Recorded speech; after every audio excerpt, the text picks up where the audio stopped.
You're watching Let's Chat.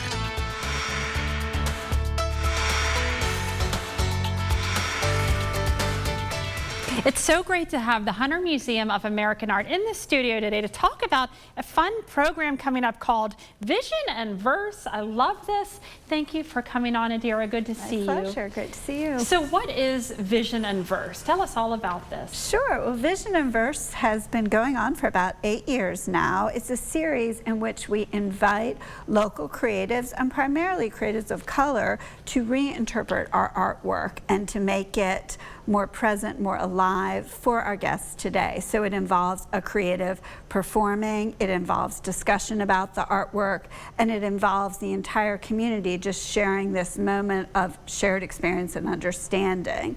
And the creatives can be poets, they can be dancers, they can be musicians. So we really try to mix it up so that there are several different types of creative movements happening all in the gallery surrounded by our beautiful collection. So I told you I was excited to learn about this live, because then I have questions. So forgive me if I sound, stupid questions. So are these creatives taking current art and they're interpreting it, and they're interesting? It is. So how many pieces will be selected, and who determines if it's interpreted dance-wise or through poetry?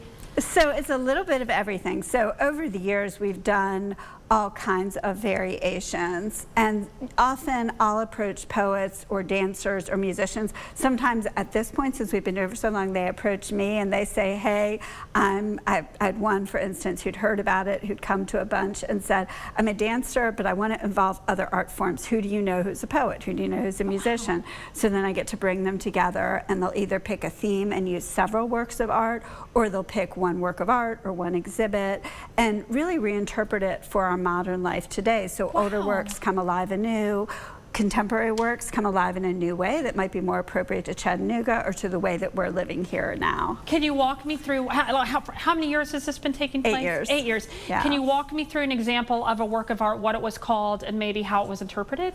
Absolutely. So let me see, we have 4 coming up this fall, so I can give you an example of each.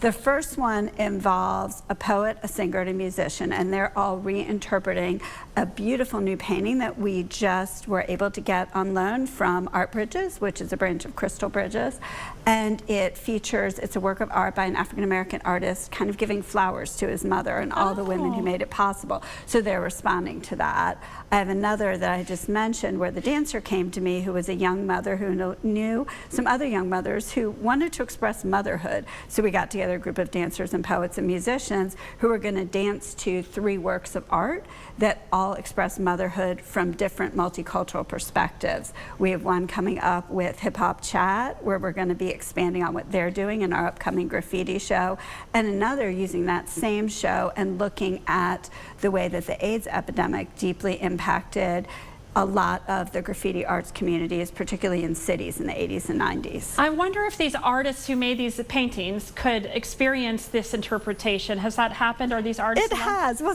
sometimes the artists are no longer with us, but when they have, I've been able to send it to them, and it's really magical for them to see this, because we record all of these, so you can see them, all the past ones, on our YouTube channel as well. Oh, that's fascinating idea. Did you come up with this idea? It was actually one poet came to me early on in 2016 named Erica Roberts, and she's tremendous. If you haven't gotten a chance to hear her, you absolutely should make a point of doing that. And she was looking at a work of art and seeing it in waves that I'd never seen it before. And so she kind of came up with it, and then it's just blossomed and nourished and grown over the years. Oh, Adira, you're sweet to give her credit. She deserves I think it. You're the designer behind all. You're wonderful. Tell us how we can get tickets and maybe a schedule of these. So here's the other good news. They are all free.